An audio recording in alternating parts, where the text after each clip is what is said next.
Biden's stark warning to Israel. Israel's admission that the strike on aid workers was a serious violation. And surprise jobs report. Let's get into it. Number 1. Biden's warning to Israel. President Joe Biden issues a strong warning to Israeli Prime Minister Benjamin Netanyahu over the dire humanitarian situation in Gaza.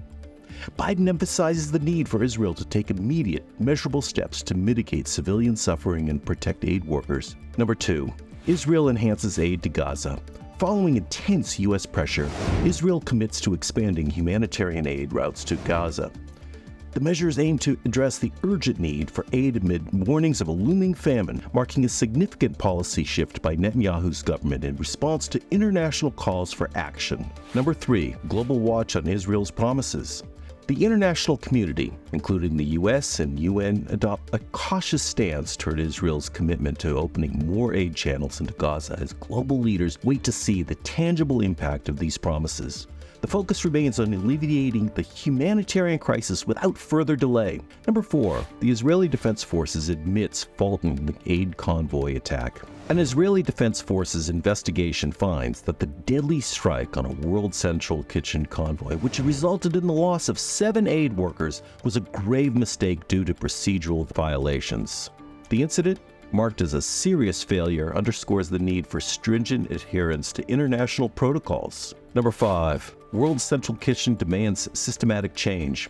In response to the IDF's findings, World Central Kitchen stresses the necessity for profound systematic reforms to prevent future tragedies. Highlighting the critical importance of food as a human right, WCK advocates for an independent commission to investigate the attack and ensure accountability. Number 6. Debate over Netanyahu's war strategy.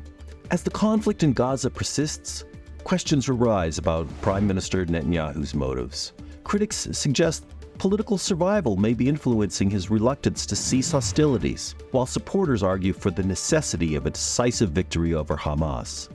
The deadlock has led to overall malaise. "All I can see is darkness," said Shilby Tulami, an expert on the Israeli-Palestinian conflict at the University of Maryland.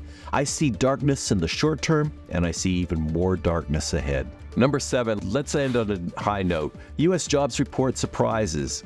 March sees robust job growth, adding 303,000 positions, surpassing economists' expectations.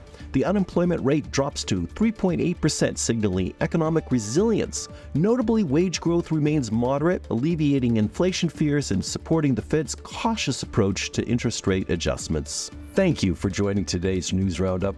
For more insights and updates, remember to like, share, and subscribe. And look over here for other news roundups and for more updates and in-depth analysis on these stories and other important global events as we explore this fascinating world stories unfolding before us. And I will see you on Monday.